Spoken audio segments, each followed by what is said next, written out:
உங்கள் நாட்கள் புதிதாகும் என்னும் இந்த நிகழ்ச்சிக்கு ஜீவனுள்ள தேவனுடைய குமாரனாகிய இயேசு கிறிஸ்துவின் மகிமையுள்ள நாமத்தினாலே உங்கள் அனைவரையும் நாங்கள் வாழ்த்தி வரவேற்கிறோம். தேவன் நல்லவர், அவருடைய இரக்கங்களுக்கு முடிவில்லை. ஆதலால் அந்த இரக்கங்கள் இன்றைய நாளில் உங்களை வந்து சேர்வதாக. ஆமேன். இன்றைய நாளில் நான் உங்களுக்காய் ஒரு வேத வசனத்தை வாசித்து உங்களுக்காய் ஜெபிக்க விரும்புகிறேன். நீங்களும் என்னோடு இணைந்திருந்து இந்த வேத வசனத்தின் இரகசியத்தை அறிந்து அதன் ஆசீர்வாதங்களை பெற்றுக்கொள்ளுங்கள். ஆமேன். பிலிப்பியர் 3ஆம் அதிகாரம் 10ஆம் வசனம். இப்படி நான் அவரையும் அவருடைய உயிர்த்தெழுதலின் வல்லமையையும் அவருடைய பாடுகளின் ஐக்கியத்தையும் அறிகிறதற்கும் அவருடைய மரணத்திற்கொப்பான மரணத்துக்குள்ளாகி எப்படியாயினும் நான் மரித்தோரிலிருந்து உயிரோடு எழுந்திருப்பதற்கு தகுதியாகும்படிக்கு என்று இந்த வசனம் சொல்லுகிறது. அதாவது ஆண்டவரை அறிந்த ஒரு மனிதனுடைய விண்ணப்பம் போன்ற ஒரு பகுதி இது. எப்படியாயினும் நான் மரித்தோரில் இருந்து உயிரோடு எழுந்திருப்பதற்கு தகுதியாக வேண்டும். பூமியிலே மனிதன் பிறக்கிறான், வாழுகிறான், பிற்பாடு மரிக்கிறான். எந்த ஒரு மனிதனுக்கு பிறப்பு இருக்கிறதோ அவனுக்கு இறப்பும் இருக்கிறது என்பது பொதுவான ஒரு கொள்கையாகத்தான் இருக்கிறது. எல்லா இடத்திலையும் பிறப்பும் இறப்பும் மனிதனுடைய வாழ்க்கையில பிரிக்க முடியாததாக இருக்கிறது. மனிதனுக்கு கொடுக்கப்பட்டது ஒரே ஒரு வாழ்க்கை தான். பிறப்புக்கும் இறப்புக்கும் இடையில ஒரே ஒரு வாழ்க்கை. அந்த ஒரே வாழ்க்கையில அந்த மனுஷன் மரணத்துக்கு பிற்பாடும் மீண்டும் ஒரு வாழ்க்கை உண்டு என்பதை அறிந்து அந்த வாழ்க்கைக்கு தன்னை தகுதிப்படுத்த வேண்டும் அல்லது தன்னை தகுதியாக்கி கொள்ள வேண்டும் என்று வேதம் சொல்லுகிறது.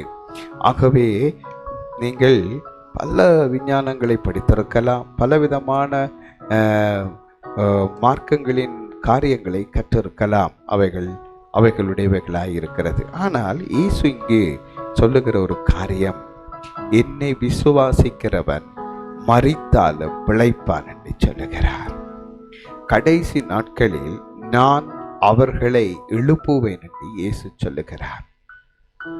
ஆதாம் என்கிற முதல் மனிதனில் இருந்து பூமியில இந்த நிமிஷம் வரைக்கும், இனி எப்பொழுது இயேசுடைய நாள் வருகிறதோ அதுவரைக்கும் மரித்த சகலரும் கல்லறைகளிலே மண்ணுக்குள்ளே அடக்கம் பண்ணப்பட்டிருக்கிறார்கள். மண்ணுக்குள்ளே எல்லாருடைய சரீரங்களும் போனது, மண்ணோடு அது மண்ணாயிற்று. இப்பொழுது ஆண்டவர் என்ன சொல்லுகிறார், ஒருவன் என் வசனத்தை கேட்டு அதன்படி நடந்தால், அதன்படி வாழ்ந்தால், அவருடைய பிள்ளையாய் அவன் மாறி இருந்தால் அவனை நான் கடைசி நாளில் எழுப்புவேன் என்று சொல்லுகிறார். ஆகவே கடைசி நாளில் எழுப்புதல் என்று ஒன்று வருகிறது. அதாவது மரித்தோர் எழுந்திருப்பார்கள் என்கிற ஒரு காரியம். அவன் மரித்தவர்களுக்காக நாங்கள் செய்கிற சடங்குகள் அல்ல, இதே மரித்து விட்டார்கள். 4000 வருஷங்களுக்கு முதலும் மரித்திருக்கிறார்கள், 5000 வருஷங்களுக்கு முதலும் மரித்திருக்கிறார்கள், நேற்றும் மரித்திருக்கிறார்கள், இன்றும் மரித்திருக்கிறார்கள், இனி வரும் நாட்களில் மரிக்க போகிறார்கள். இயேசு சொன்னார், அவர் உயிர்த்தெழுதலை கொடுக்கக்கூடிய ஒரு வல்லமை உள்ளவர். ஏனென்றால் ஆண்டவனாகிய இயேசு கிறிஸ்து 2000 ஆண்டுகளுக்கு முதல் இந்த உலகத்தில் வந்து, ஏன் மனிதனுக்கு மரணம் வருகிறது? பிறப்பு இருக்கிறவன் மரணம் இல்லாமல் வாழ முடியுமே. ஏன் மரணம் வந்ததென்றால், பாவம் செய்கிற ஆத்மா சாகும், பாவத்தின் சம்பளம் மரணம் என்று வேதம் சொல்லுகிறது. ஆதாம் ஏவாளுடைய நாட்களில் இருந்து பாவம் வந்தது. அந்த பாவம் எல்லாரையும் ஆண்டு கொண்டது. அந்த பாவம் ஒரே குடும்பத்திலிருந்து உலகம் மனிதர்கள் வந்ததினாலே எல்லாரையும் அந்த பாவம் தொடர்ந்து பிடித்தது. ஆகவே பாவம் இருக்கும் வரைக்கும் மனிதனுக்கு மரணம் இருக்கும். ஆகவே மரணத்தில் இருந்து தப்ப எந்த மனிதனாலும் முடியாது. பணக்காரனா இருந்தாலும் சரி, யாரா இருந்தாலும் சரி முடியாது. ஒரு முறை இந்த உலகத்தை ஆண்ட ஒரு ராணி, அவர்கள் கேட்டார்கள், எவ்வளவு பணம் வேணுமென்றாலும் தருகிறேன், எவ்வளவு டைமண்ட்ஸ், கோல்ட், எவ்வளவு என்ன வேணுமென்றாலும் சொத்துக்களை நான் தருகிறேன், எனக்கு சாக விருப்பமில்லை. ஒரு வைத்தியரை பாருங்கள், என்னை மரணத்தில் இருந்து தப்புவிக்கத்தக்கதான ஒரு மருத்துவர் இருந்தால் உலகத்தில் எந்த திசையில் இருந்தாலும் அவரை கூட்டி வாருங்கள், அவர் என்னை மரணத்தில் இருந்து தப்புவிக்கட்டும், அவர் கேட்கிற எல்லாவற்றையும் நான் கொடுக்க ஆயத்தமாக இருக்கிறேன் என்று கேட்டார்கள். அப்படிப்பட்ட ஒரு வைத்தியர், அவரும் மரணத்துக்கு உட்பட்ட வைத்தியராகத்தானே அவரும் இருப்பார். அப்படி ஒரு வைத்தியரை இந்த உலகத்திலே கண்டுபிடிக்க முடியவில்லை. அந்த ராணி பரிதாபமாக மரித்து போனார்கள். மரணத்தை ஜெயிக்க முடியாது. ஆகவே இயேசு இந்த உலகத்துக்கு 2000 ஆண்டுகளுக்கு முதல் வந்து பாவத்தின் சம்பளம் மரணம், பாவம் செய்கிற ஆத்மா சாகும்.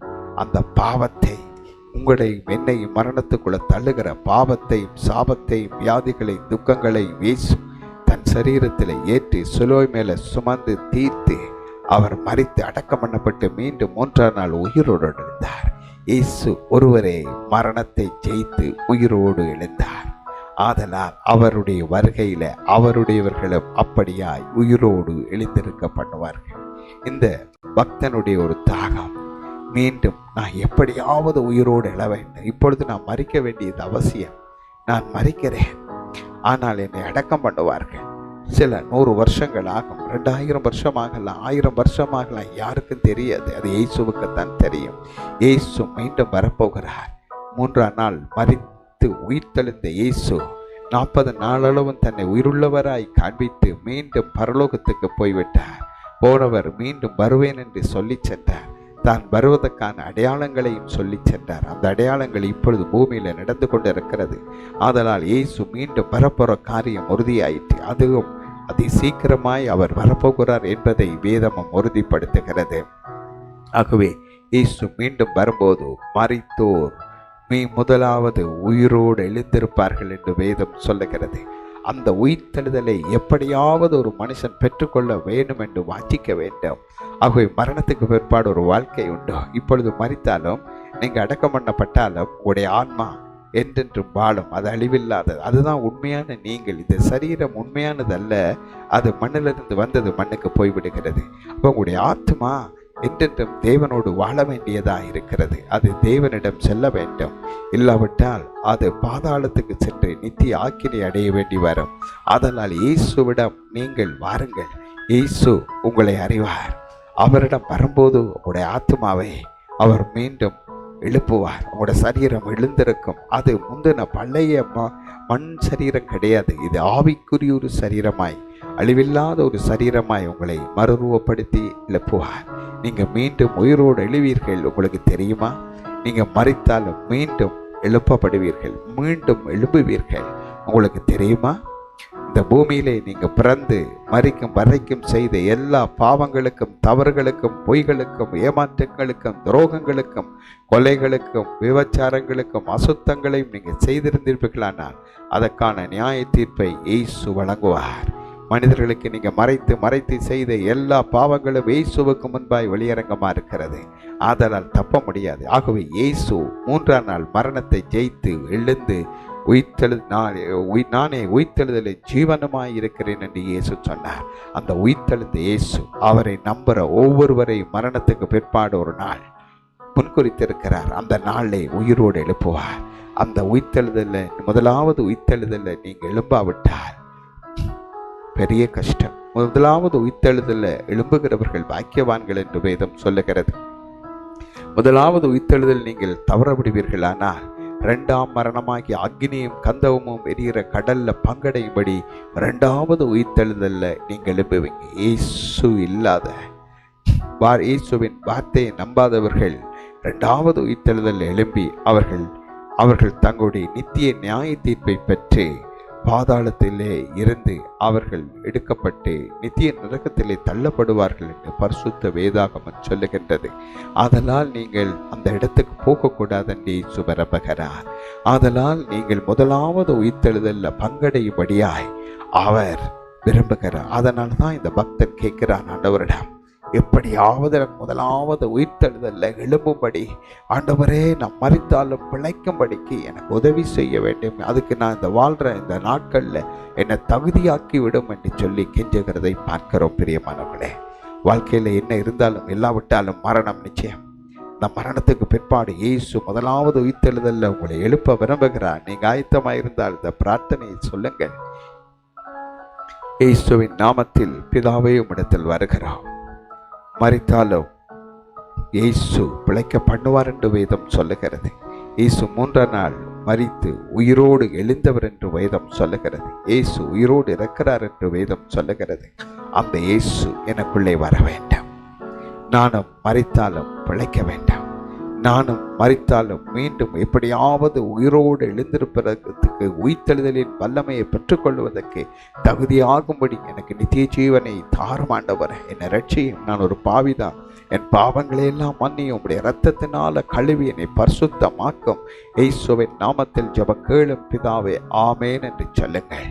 இயேசு உங்களை அப்படியாய் அற்புதமாய் உயிர்த்தெழுதலின் வல்லமையால நிரப்பி எழுப்புவார். ஆமேன். பிரியமானவர்களே, உங்களோட வாழ்க்கையில உயிர்த்தெழுதலின் வல்லமை இயேசு கொடுக்கிறார். மரணத்தை ஜெயித்து எழுகிற வல்லமை, அதை பெற்றுக்கொள்ளுங்கள். ஒரு நாள் நீங்கள் மரித்தாலும் எழுந்திருப்பீங்க. இயேசுவை முகமுகமாய் பார்ப்பீங்க. சந்தோஷமாய் அவருக்கு நன்றி சொல்லுங்க. ஆமென்.